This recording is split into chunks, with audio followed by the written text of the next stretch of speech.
जय श्री राम बच्चों, स्वागत है आप सभी का एम के सर के यूट्यूब चैनल पर, जिसमें हम पढ़ रहे हैं 11th क्लास के मैथ्स। और आज बच्चों हम स्टार्ट करने वाले हैं chapter number 8 sequence and series के बारे में। आज की क्लास में हम डिस्कस करने वाले हैं क्या होता है सीक्वेंस, क्या होती है सीरीज, क्या होता है दोनों में डिफरेंस। ठीक है। और फिर सीक्वेंस से जैसे आपने 10th क्लास में पढ़ा होगा अरिथमेटिक प्रोग्रेशन। ठीक है।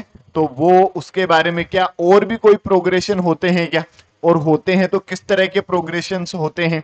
ठीक है। उन सब के बारे में आज की इस क्लास में हम डिस्कस करने वाले हैं। इस चैप्टर में सीक्वेंस एंड सीरीज के बारे में कंप्लीट हम डिस्कस करेंगे। सबसे पहले आज की क्लास में हम डिस्कस करेंगे जैसे सीक्वेंस क्या होता है बेसिकली। ठीक है। और जो एक्सरसाइज 8.1 है उसके सभी एग्जाम्पल जो है उनको भी आज की क्लास में हम डिस्कस करेंगे। तो चलो स्टार्ट करते हैं आज की क्लास। सबसे पहले बात करते हैं बच्चों इंट्रोडक्शन। जैसे कोई भी सीक्वेंस बेसिकली होता क्या है।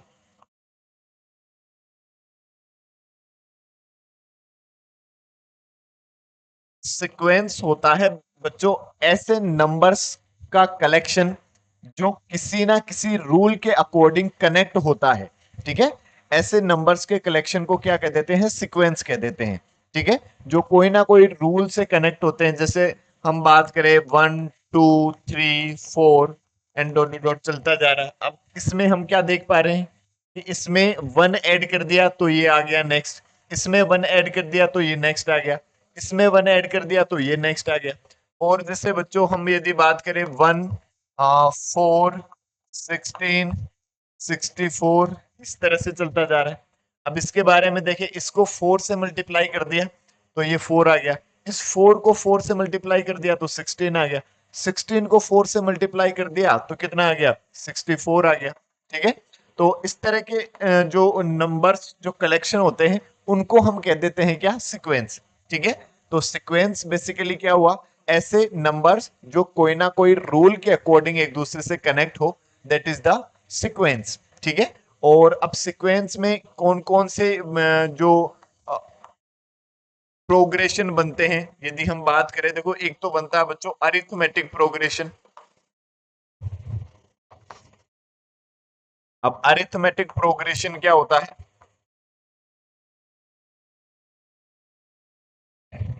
ऐसा प्रोग्रेशन या ऐसा सीक्वेंस जो मतलब जो कोई भी दो कॉन्जुगेटिव टर्म है उनका डिफरेंस जो है वो सेम रहे। ठीक है। मतलब एक के बाद जो लगातार किसी फिक्स नंबर से बढ़ते जा रहे हैं। ठीक है, जैसे ये रहा।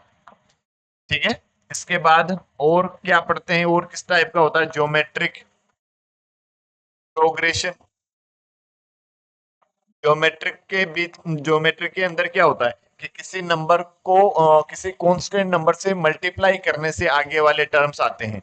जैसे ये जो सीक्वेंस लिखा हुआ है कि 1 को हमने 4 से मल्टीप्लाई कर दिया ये आ गया, इसको 4 से मल्टीप्लाई कर दिया 16 आ गया, इसको 4 से मल्टीप्लाई कर दिया 64 आ गया।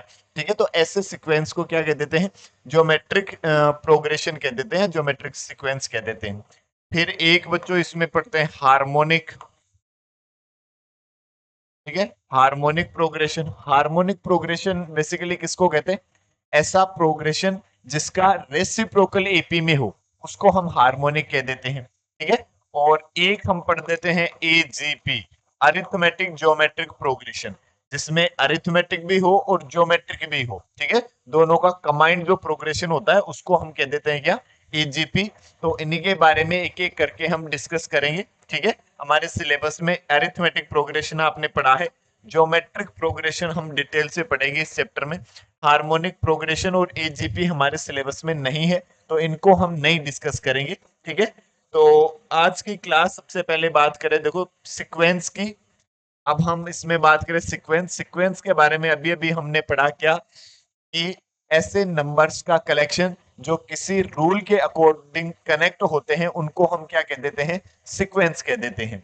और सीरीज, सीरीज क्या होती है बच्चों, कोई भी जो सीक्वेंस होता है, सीक्वेंस को हम प्लस या माइनस साइन के साथ यदि लिख देते हैं उसी को सीरीज कह देते हैं। ठीक है। If A1 A2 A3 and dot dot dot, a n, ये कोई एक सीक्वेंस है जो किसी भी मतलब रूल के अकॉर्डिंग एक दूसरे से कनेक्ट है। तो अब यदि हम इसको ऐसे लिख दें, A1 plus A2 plus A3 plus A4 plus dot dot dot plus AN, ठीक है। तो अब ये सीक्वेंस जो था, यही सीक्वेंस क्या बन गया, सीरीज बन गया। तो बेसिकली सीरीज किसको कहते हैं, किसी भी सीक्वेंस को प्लस या माइनस साइन के साथ लिख देते हैं, उसी को हम क्या कह देते हैं, सीरीज कह देते हैं, ठीक है। जैसे हम बात करें बच्चों, एग्जाम्पल नंबर 1 क्या है, देखो, right the first three term in each of the following sequence, defined the following. ये इस तरह से nth टर्म जो है वो डिफाइंड है, तो इसके फर्स्ट थ्री टर्म्स आपको लिखने हैं, ठीक है। तो देखो, इस फर्स्ट वाले के लिखे, मतलब पुट n इक्वल्स टू 1,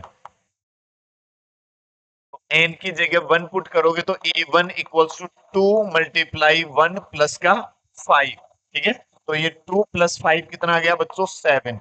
मतलब हमने एन की जगह इसमें 1 पुट किया तो हमें क्या मिला, 7। A1 की वैल्यू 7 आई। A1 मतलब, A1 का मतलब फर्स्ट टर्म, ठीक है। तो फर्स्ट टर्म जो है आपके पास वो क्या हुआ, ए इक्वल्स टू या A1 इक्वल्स टू 7, सॉरी, ठीक है। A1 कितना है, 7। यदि हम इसमें सेकंड टर्म फाइंड करें तो n की जगह क्या पुट कर देंगे, 2 पुट कर देंगे। 2 पुट करने से हमें सेकंड टर्म मिल जाएगा, देखो। तो पुट n इक्वल्स टू 2, तो A2 आपके पास बच्चों क्या हुआ, 2 मल्टीप्लाई 2 प्लस का 5। 2 इंटू 2 कितना, 4 प्लस 5 कितना हुआ, 9, ठीक है। तो सेकंड टर्म आपके पास क्या हुआ, 9 हुआ। यदि हम इसमें n की जगह 3 पुट कर दे तो A3 क्या आ जाएगा बच्चों, ये 2 मल्टीप्लाई 3 प्लस का 5, 3 टू जा 6, 6 प्लस 5 कितना आ जाएगा, 11। तो फर्स्ट थ्री टर्म क्या क्या हो गई, देखो, फर्स्ट तो 7, 9 और 11, ये फर्स्ट थ्री टर्म हो गई, यही आपका आंसर हो जाएगा, ठीक है। सिंपल, फर्स्ट थ्री टर्म आपको फाइंड करने, एक बार n की जगह 1 पुट कर दो, एक बार n की जगह 2 पुट कर दो, एक बार n की जगह 3 पुट कर दो। ऐसा करने से आपको फर्स्ट थ्री टर्म जो है वो मिल जाएंगे। यदि हम बच्चों इस सेकंड वाले की बात करें तो ये क्या है, ए एन जो है वो आपको गिवन है n-3 डिवाइड बाई 4। तो हमें क्या क्या करना चाहिए, एक बार तो n की जगह 1 पुट कर देना चाहिए, एक बार n की जगह 2 पुट कर देना चाहिए और एक बार n की जगह 3 पुट कर देना चाहिए। तो देखो, पुट n इक्वल्स टू 1, तो n की जगह मैं 1 पुट करता हूं तो बच्चों क्या आ जाएगा, 1-3 डिवाइड बाई 4। और 1-3 बच्चों हम कितना जानते हैं, माइनस का 2 डिवाइड बाई 4। और ये 2 1 जा 2, 2 2 जा 4, तो क्या जाएगा आपके पास, माइनस का 1/2। A1 हमें क्या मिला, -1/2।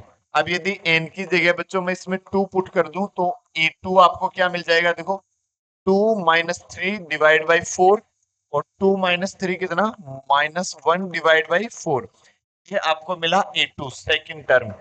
बच्चों इसमें n की जगह हम 3 पुट कर दें, put n equals to 3, then A3 equals to, देखो क्या आ जाएगा, 3-3 डिवाइड बाई 4। 0 डिवाइड बाई 4 मतलब क्या आ जाएगा, 0, ठीक है।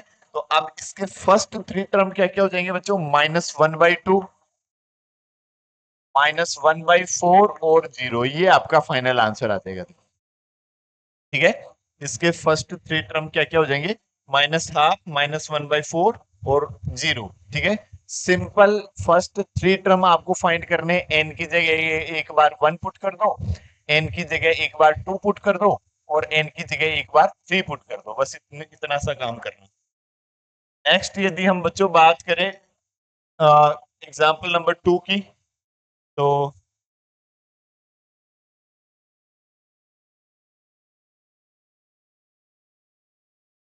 एग्जाम्पल नंबर 2 आपके पास क्या है, what is the 20th term of the sequence defined by a n, जो है वो डिफाइंड है आपके पास n-1, 2-n और 3 प्लस का n।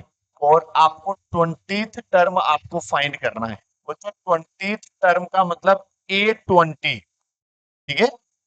ए एन मतलब ए 20th आपको फाइंड करना है, देखो 20th टर्म, ठीक है। nth टर्म आपको गिवन है, ठीक है, ए एन की वैल्यू ये हमें गिवन है, 20th टर्म हमें फाइंड करना है। तो देखो क्या लिखेंगे, put n equals to 20, n की जगह यदि आप इसमें 20 पुट करते हो तो क्या मिला आपको बच्चों, a 20 equals to 20 minus 1, 2 minus 20, 3 plus का 20, ये हुआ देखो, ठीक है। या और क्या लिख देंगे, ए 20 इक्वल्स टू, ये आपके पास कितना हुआ 19, 20 माइनस 1 कितना 19, 2 माइनस 20 कितना बच्चों माइनस का 18, और 3 इंटू 20 कितना आ जाएगा 23। तो ए 20 इक्वल्स टू माइनस, इनको मल्टीप्लाई कर दो, 18 इंटू 19 इंटू 23, इनको आप मल्टीप्लाई कर दोगे वही आपका आंसर आ जाएगा, ठीक है। ये आपके पास आ जाएगा इसका 20th टर्म, ठीक है। मल्टीप्लाई तो आप खुद से कर लोगे। फिर यदि बच्चों हम एग्जाम्पल नंबर 3 की ओर बात करें, एग्जाम्पल नंबर 3 क्या है, let the sequence n be defined, sequence a n be defined as follow. A one तो आपको गिवन है कितना 1, और ए एन बच्चों आपको गिवन है ए एन माइनस 1 प्लस का 2, ठीक है। ये आपको ए एन माइनस 1 इस तरह से गिवन है, ये ए एन माइनस 1 प्लस का 2 इस तरह से गिवन है। 4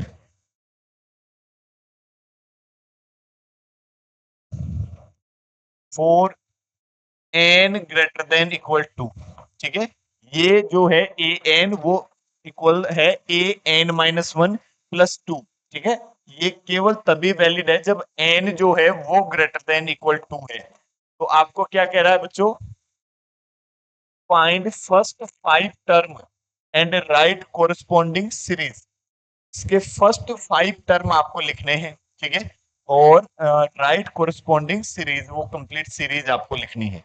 तो देखो, जैसे एन हमारे पास क्या है, a n equals to a n minus 1 plus का 2, मैंने इसमें पुट कर दिया बच्चों, put n equals to 2, n की जगह मैंने 2 पुट किया क्योंकि गिवन है क्या, एन ग्रेटर देन इक्वल 2।